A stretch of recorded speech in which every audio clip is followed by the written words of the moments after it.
Pada kesempatan malam hari ini saya akan membawakan sebuah hadis yang saya petik dari kitab Turatun Nasihin. Abdulul a'mal ala dhuhril ardi salasatun, tolabul ilmi wal jihad wal kasabu minal halal. Fatalibul ilmi habibullahi ta'ala wal mujahidu waliyullah wal kasibu minal halal karimun alallah. Shadaqa Rasulillah. Nah, di sini Abdulul a'mal, amal yang utama, amal yang paling utama, ala dhuhril ardi, di permukaan bumi, salah satu itu ada 3. Pertama, tolabul ilmi, menuntut ilmu. Yang kedua, wal jihadu, jihad. Yang keempat, wal kasabu minal halal, mencari rizki yang halal. Pertama, tolabul ilmi, mencari ilmu. Kita dituntut untuk mencari ilmu agar kita tidak menjadi orang bodoh. Karena dengan kebodohan manusia gampang ditipu. Karena dengan kebodohan manusia gampang dan mudah dipengaruhi oleh orang lain. Dan dengan kebodohan ini pula manusia harus sadar diri bahwa kalau kita memang tidak berilmu, harus ngaku tidak berilmu.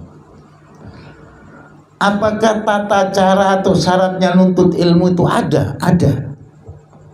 Makanya Sayyidina Ali mengarang sebuah syair.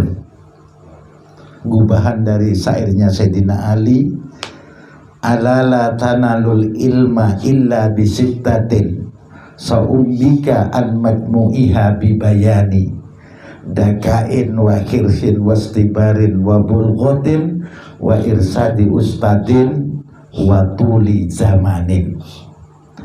Alala, ingatlah, la tanalul ilma, engkau tidak akan mendapatkan pada ilmu yang dicari, illa bisittatin, kecuali dengan 6 syarat.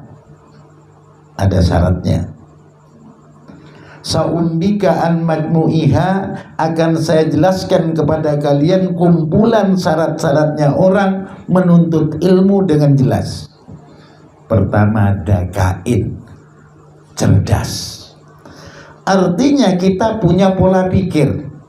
Kalau orang menuntut ilmu, yang ngajar ngomong, yang belajar diem. Ini orang menuntut ilmu. Kalau semuanya ngomong, namanya saur manuk. Itu namanya perdebatan. Nah, kalau pertama syaratnya nuntut ilmu adalah cerdas, artinya mau berpikir. Kalaulah kita punya anak misalnya, anak kita dalam menuntut ilmu syaratnya pertama anak itu mau berpikir, menggunakan kecerdasannya untuk dan agar mendapatkan ilmu.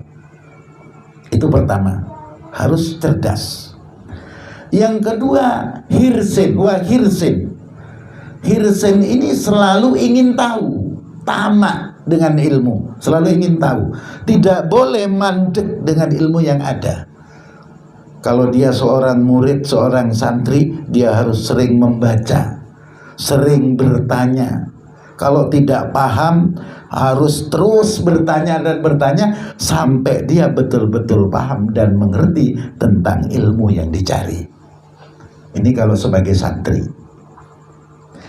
Yang selanjutnya, yang ketiga, wastibarin, harus sabar. Orang nuntut ilmu ini tidak lepas. Apalagi bapak-bapak yang punya wali santri, harus sabar. Anaknya dimarahin, harus sabar. Anaknya dihukum, harus sabar. Aturan pesantren ditaati, harus sabar. Tidak boleh orang tua di rumah ngatur. Karena apa? Karena ini sudah menuntut ilmu. Beda dengan di rumah. Nah di sini makanya aturan yang di pesantren itu akan menentukan kualitas dari keilmuan si anak itu sendiri. Tidak bisa kalau kita tidak taat aturan. Nah ini. Kemudian orang menuntut ilmu, syarat yang keempat wabul ghatin.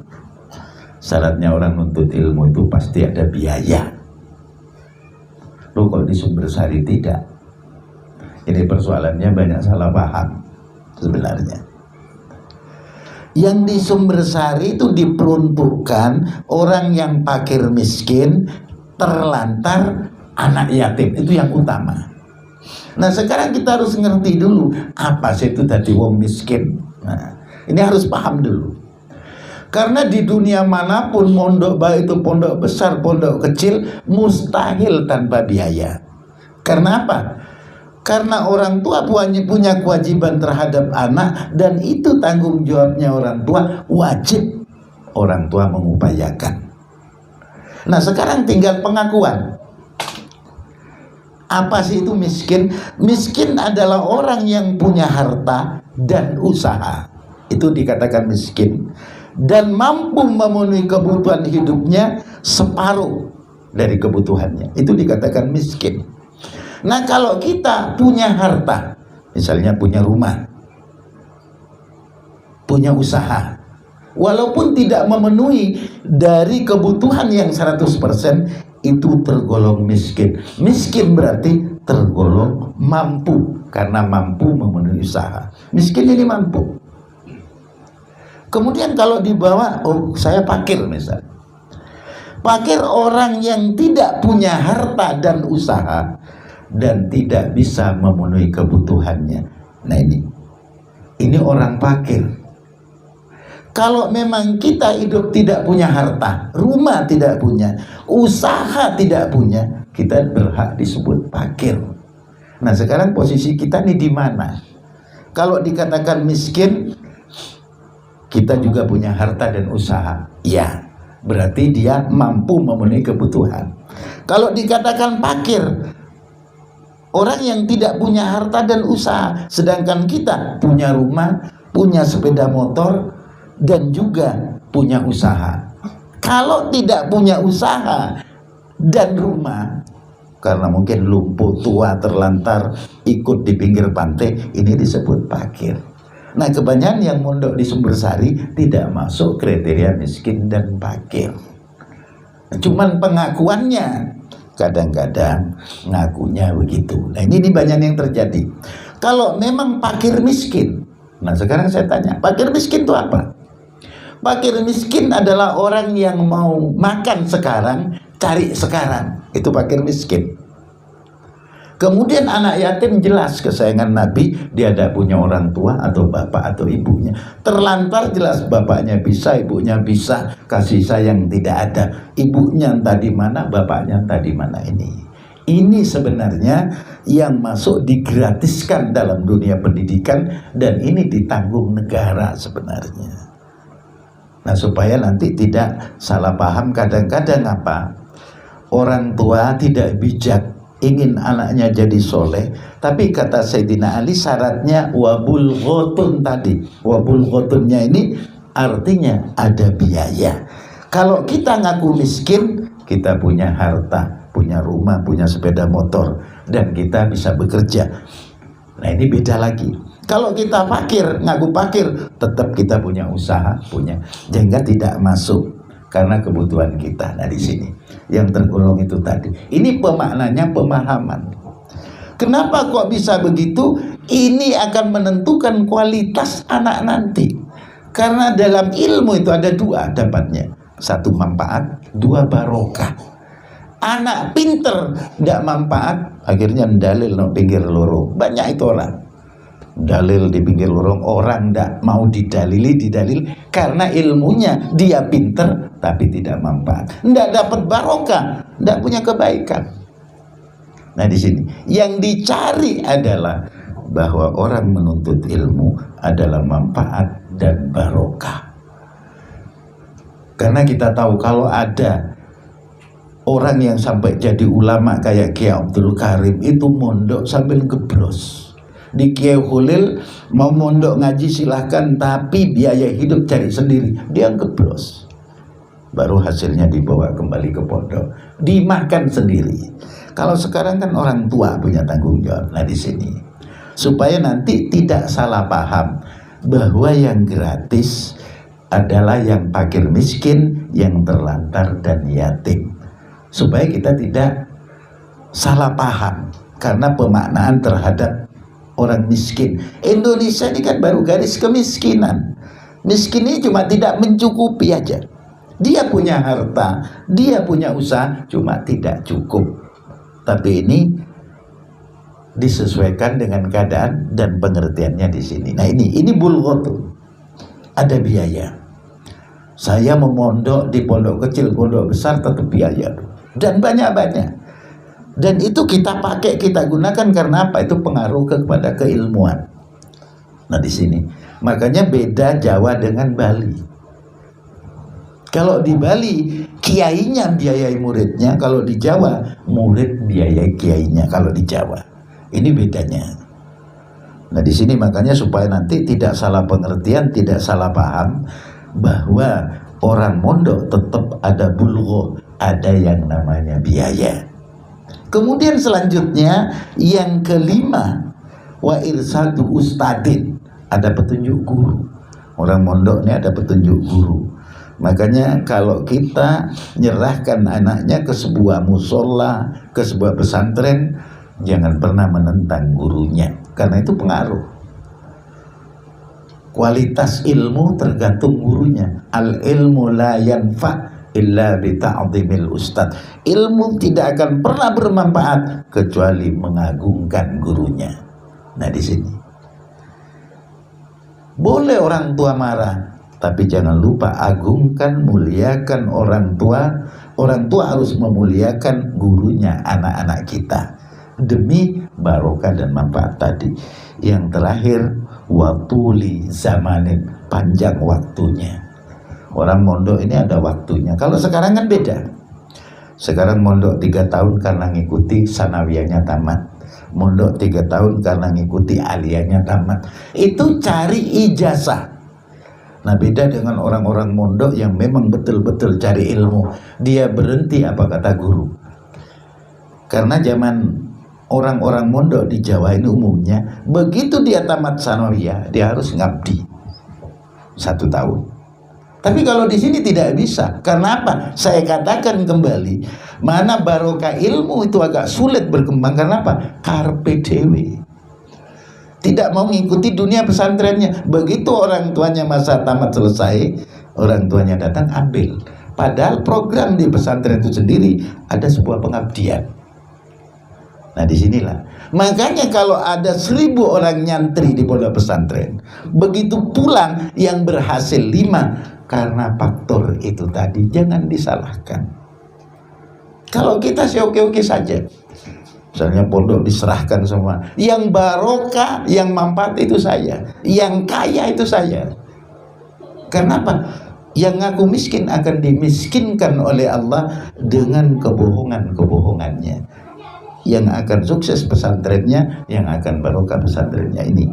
Nah makanya orang menuntut ilmu, intinya adalah harus ada kejujuran dari orang tua, harus juga bagaimana orang tua melaksanakan tugas, memiliki amanah seorang anak dengan bijak dan juga dengan hati yang tulus dan ikhlas. Ini caranya menuntut ilmu. Karena kita ngalami. Yang kedua, amal yang paling utama. Nah, fatalibul ilmi, orang yang menuntut ilmu kalau sesuai dengan jalannya tadi, habibullah, akan menjadi kekasih Allah. Nah, kalau sudah nuntut ilmu sesuai aturan, selama di dunia pesantren, anaknya, bapak, ibu yang menuntut ilmu, ini disebut kekasih Allah. Fatalibul ilmi, habibullah, kekasih Allah. Kalau sesuai dengan aturan yang ada. Apa enggak senang punya anak kita dikatakan kekasih Allah oleh Rasulullah sallallahu alaihi wasallam. Ini yang ngomong Rasulullah. Yang kedua, wal jihadu. Orang jihad. Nah, jihad ini jangan sampai salah makna sebagaimana zaman sekarang jihad adalah membunuh orang. jihad adalah bawa bom, ngebom mana tempat dibom, tidak, itu salah. Jihad artinya adalah kita berupaya sungguh-sungguh. Misalnya kita nahan nafsu, nahan marah, sungguh-sungguh, itu namanya jihad. Kita nahan diri dari tamak, dari serakah, itu jihad. Nahan diri dari sok pinter, itu juga jihad. Sehingga dalam jihad kata-katanya kan tetap jahada, bersungguh-sungguh. Kalau dalam pemikiran namanya ijtihad. Pemikiran itu ijtihad. Kalau dari wiritan, malam-malam duduk wiritan pegang tasbih, itu namanya mujahadah. Itu juga maknanya jihad. Sedangkan jihad yang perang itu masa itu. Nah sekarang bukan jihad, tapi kalau jihad orangnya disebut mujahid, tapi kalau sekarang adalah teroris. Dia melakukan teror, nakut-nakuti orang, akhirnya orangnya disebut teroris. Orang jihad yang sungguh-sungguh, contoh, misalnya ada perjuangan agama, dia sigap dengan tenaga, ya, sigap dengan uangnya, ya, ini jihad masuk. Artinya bersungguh-sungguh bagaimana agama itu tegak. Agama di Bali misalnya, pesantren supaya hidup dia semangatnya ada, itu jihad namanya. Makanya wal mujahidu waliullah, kata Rasulullah. Orang yang semangat jihad demi pendidikan, demi pesantren, baik tenaga, pikiran, dan uangnya, wal mujahidu waliullah, maka disebut oleh Allah waliullah. Oh, kalau gampang, kalau ingin dikatakan walinya Allah, ada pesantren pembangunan, tidak usah berpangku tangan, datang saja dengan tenaga. Kalau punya rezeki datang. Ini dicap oleh Rasulullah waliullah. Cuman tidak boleh ngaku. Nanti ngaku ke tetangganya, aku ini masih ini waliullah, jangan. Jadi ini tonggo sebelah, iya waliullah, bukan waliullah, waliullah. Waliullah ini kalau orang yang berjihad, yang berjuang karena agama, tapi lillahi ta'ala, dicap waliullah, kata Rasulullah sallallahu alaihi wasallam. Nah apalagi ada hubungannya, anaknya nuntut ilmu, bapaknya andil juga. Nah ini kekasih Allah dengan waliullah gabung. Nah ini kan sementara yang saya lihat di pesantren Sumbersari, saya lihat ini bukan kenakalan anak-anak, tapi kenakalan orang tua. Sing nakal wong tua kadang-kadang. Nah ini tentunya yang perlu kita renungi kembali, bahwa orang nuntut ilmu yang berkah, yang bagaimanapun itu memang berat. Harus betul-betul berjuang di agama, yang istilahnya jihad juga berat. Hanya nunggu hati dan keikhlasan. Yang terakhir, wal kasabu minal halal, mencari rezeki yang halal. Tentunya kita kerja kita, upaya kita, karena kita punya anak dan istri. Kita kerja tujuannya apa? Jelas untuk ngasih anak dan istri, itu sudah pasti. Anak yang di pondok dan sebagainya semuanya. Nah ini apakah tidak ada hubungannya? Ada. Menuntut ilmu dengan perjuangan sungguh-sungguh, tentunya kalau tidak punya, ya kerja yang halal. Ini gabungan. Sehingga kalau sudah demikian, insya Allah kita menjadi manusia yang sukses, yang berkah. Anak kita yang kita cita-citakan menjadi anak yang soleh dan soleha, ilmunya barokah dan manfaat. Ini tentunya semoga bermanfaat. Wassalamualaikum warahmatullahi wabarakatuh.